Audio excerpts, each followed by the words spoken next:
Hola, ¿qué tal? ¿Cómo están? Gusto de saludarles. Bienvenidos y bienvenidas a este nuevo video tutorial enfocados en la ingeniería de software. Vamos a hablar en esta oportunidad acerca de la práctica de la ingeniería de software, los procesos que están involucrados dentro de la práctica de la ingeniería de software.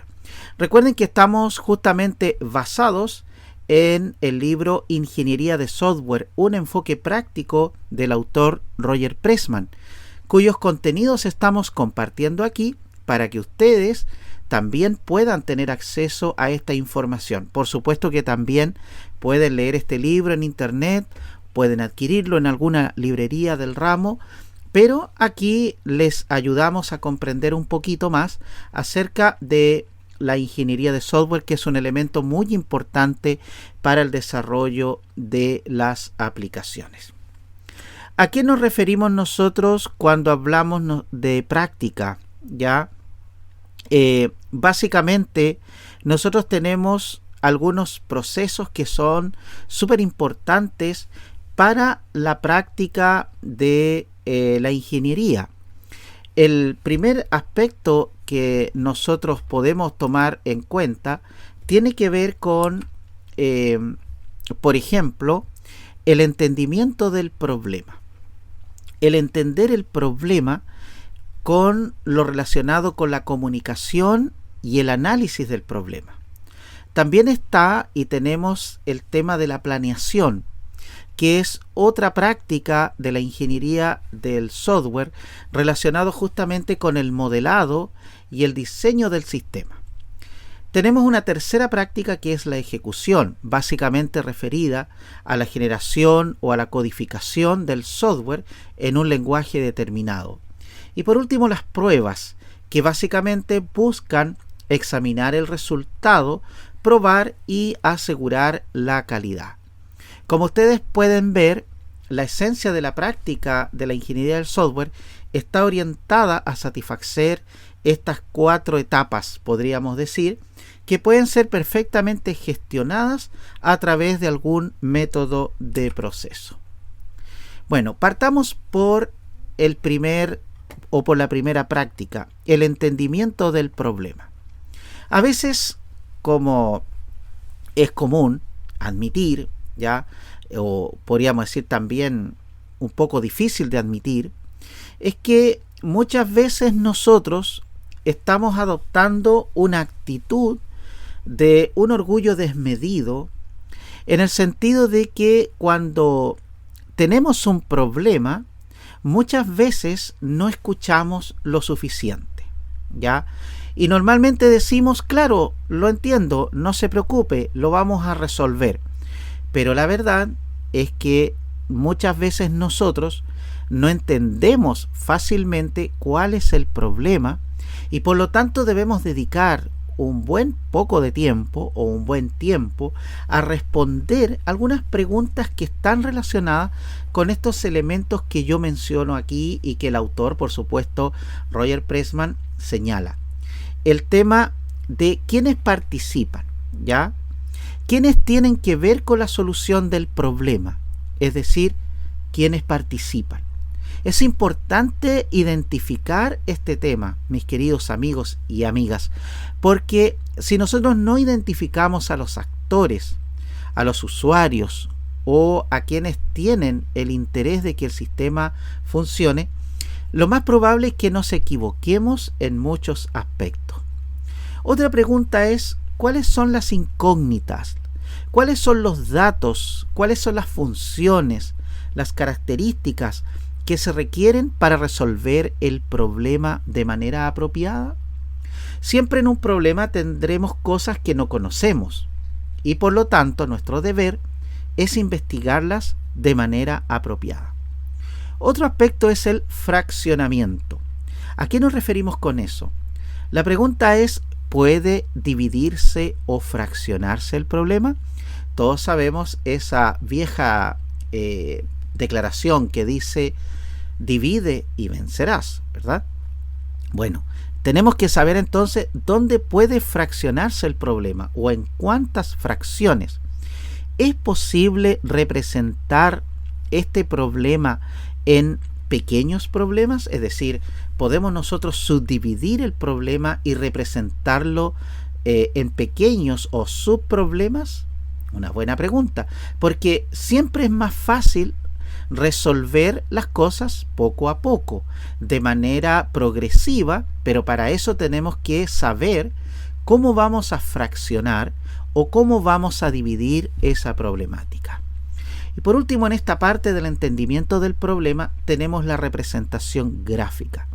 ¿Es posible representar gráficamente el problema? ¿Puede crearse un modelo de análisis? Para eso deberíamos estar disponibles nosotros para justamente dibujar los modelos que representen el problema y que nos puedan ayudar a resolverlo, ¿ya? Por ejemplo, un mapa conceptual, un mapa mental, un diagrama de usuarios u otro, ¿no es cierto?, que nos ayude a comprender mejor cuál es el problema y cómo lo podemos dividir, cuáles son las incógnitas, quiénes participan, etcétera, ¿verdad? Vamos a la siguiente práctica: planear la solución. Las cosas, la verdad es que cuando se planean podemos obtener algunos beneficios de este tema.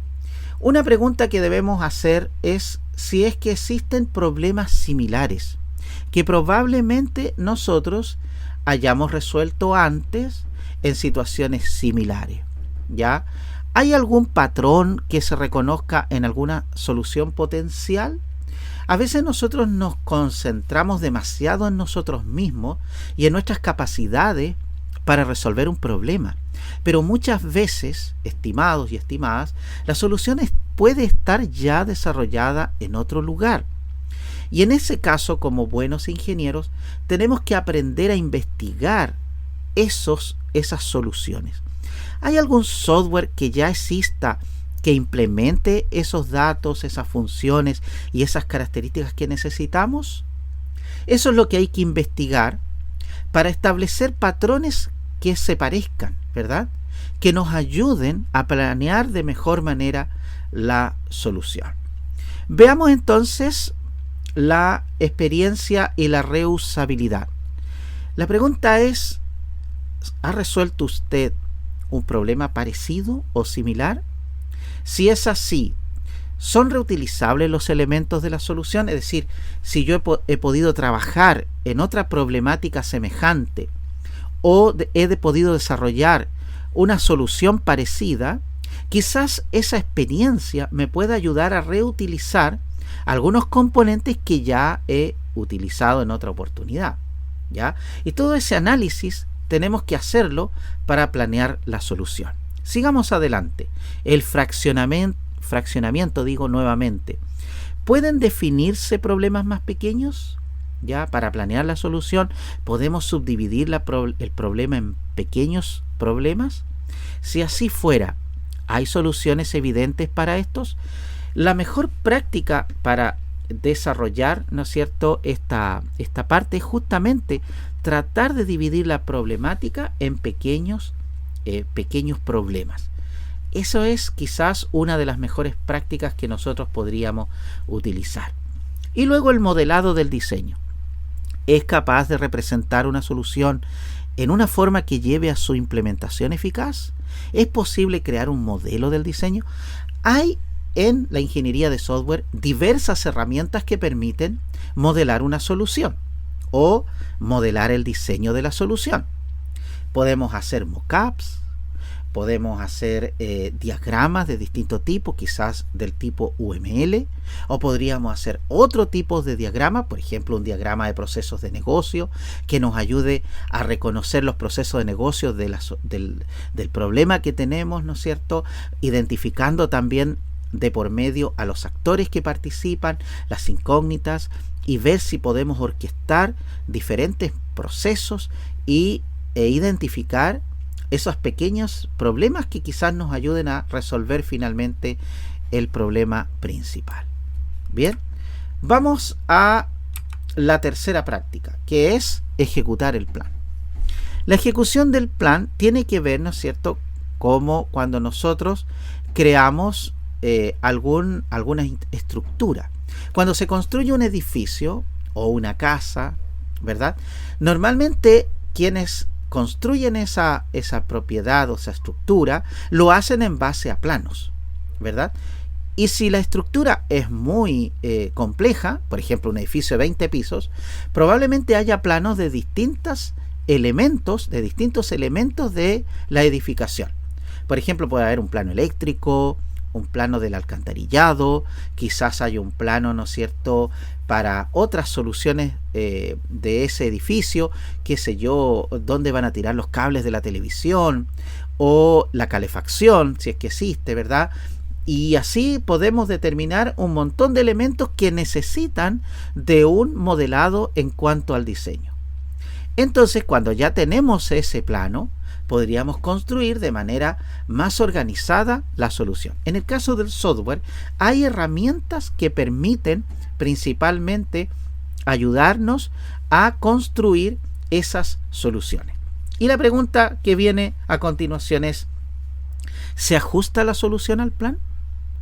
¿El código que estamos escribiendo se apega al modelo del diseño? ¿O estamos escribiendo código de manera desordenada? Porque si está desordenado y no usamos buenas prácticas, indudablemente que el problema lo vamos a agrandar en vez de solucionarlo.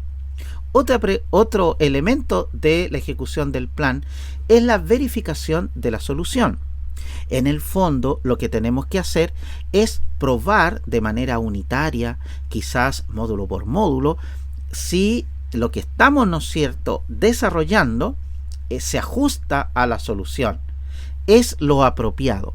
La pregunta que podríamos resolver es, ¿el diseño y código se han revisado o, mejor aún, se han hecho pruebas respecto de la corrección del algoritmo? La verdad es que cuando nosotros desarrollamos software, quizás como pocas actividades, ¿verdad?, del mundo que realizamos actualmente, tenemos que asegurarnos que lo que escribimos es justamente lo que se requiere, ¿ya? Y para eso tenemos que hacer pruebas, y hay distintos tipos de pruebas. Las pruebas de calidad, básicamente que cada módulo que nosotros escribimos se ajuste, ¿no es cierto?, se ejecute de manera correcta, de acuerdo a los lineamientos y a los requerimientos que los interesados han hecho llegar al equipo de trabajo, ¿verdad? Vamos a la última práctica de la esencia, ¿no es cierto?, de la ingeniería, o esencia de la práctica de la ingeniería, como lo detalla Roger Pressman. Examinar el resultado. El resultado del trabajo realizado debemos nosotros probar y estar seguros de que la solución que hemos desarrollado se ajusta de manera no aproximada, sino perfecta a la necesidad que nos están o nos han dado para solución, ¿ya? Es decir, que si nosotros hemos hecho un número o hemos diseñado un número suficiente de pruebas, podremos descubrir tantos errores como sea posible para poder acercarnos a la solución que nuestros usuarios o que nuestros clientes requieren en un problema determinado. Si por ejemplo estamos haciendo un software para una zapatería y el software no permite la venta de calzado, indudablemente ahí tenemos un problema. Y ese problema, por supuesto, es solucionable. Pero ¿cuándo se solucionan los problemas? Cuando somos capaces de diseñar, como dice acá, una estrategia de pruebas, es decir, un conjunto de pruebas de diverso tipo, no solo pruebas del software, del código, sino pruebas que nos ayuden a generar, ¿no es cierto?, una solución, o a determinar que la solución se ajusta, ¿no es cierto?, a los requerimientos del software. Entonces tendremos pruebas desde el lado del equipo de desarrollo, tendremos pruebas desde el lado de la calidad del software, tendremos pruebas desde el punto de vista de la seguridad del software, tendremos pruebas desde el punto de vista del cliente, estas pruebas de aceptación, y tendremos un conjunto de pruebas en distintas etapas del proyecto que nos van a ayudar a dar con esa solución que nos están pidiendo. Y la pregunta final es, ¿hay relación entre los resultados y los requerimientos. Entonces, esto es muy importante. Los resultados, ¿no es cierto? El software que finalmente resulta de todo el trabajo de diseño, de planeación, de ejecución. La pregunta es, ¿se apegan a los datos, a las funciones y características que se requieren? Si vamos de nuevo al software de la zapatería, ¿se puede comprar, un cliente puede comprar un calzado a través de la aplicación? ¿Ya? Si el software además de eso está gestionando el tema de los recursos, ¿no es cierto? Las adquisiciones de los productos, ¿puede el administrador saber cuánto calzado vende o cuánto calzado compra? ¿Puede saber otra información asociada? ¿Las funciones y las características que se han diseñado se apegan a la solución? ¿El software se validó contra los requerimientos de los participantes? Es decir, todos están conformes porque se hicieron las pruebas y el software hace lo que se pide. Bueno, eso es, en definitiva, lo que nosotros vamos a llamar, por supuesto, la examinación o el examen final, ¿no es cierto?, del resultado logrado en el proceso de la ingeniería del software. ¿Qué les pareció? Espero que les haya gustado mucho este contenido. Lo que vamos a ver a continuación en el próximo video es una cosa no menos importante. Vamos a hablar de los principios generales del desarrollo de aplicaciones, siempre mirando esto desde el punto de vista de la ingeniería. ¿Vale? Recomienda este contenido, dale me gusta a este video, haz tus comentarios, tus consultas a través del canal aquí en YouTube. Pero si quieres algo un poquitito más organizado para tus tiempos, puedes usar y ingresar a profesorgaldames.cl. También allí estará este contenido y muchos más para que no te pierdas la oportunidad de crecer profesionalmente con estos contenidos que esperamos que sean de mucha ayuda para ti. Si te parece que hay algún concepto que no te quedó claro, escríbeme un correo a cursos@profesorgaldames.cl. En la descripción de este video va a estar también estas invitaciones. Y además de eso, vamos a tener nuevos cursos, nuevos contenidos, así que suscríbete para que no te pierdas detalles de lo bueno que se viene a partir de este proyecto que estamos desarrollando para todos ustedes. Así que aprovecho de darles las gracias a cada uno de ustedes por su apoyo y no se olviden de seguir adelante con este proyecto que intenta beneficiar, aunque sea con un pequeño grano de arena, al crecimiento personal y profesional de cada uno de ustedes. Que estén súper bien. Nos vemos. Chao, chao.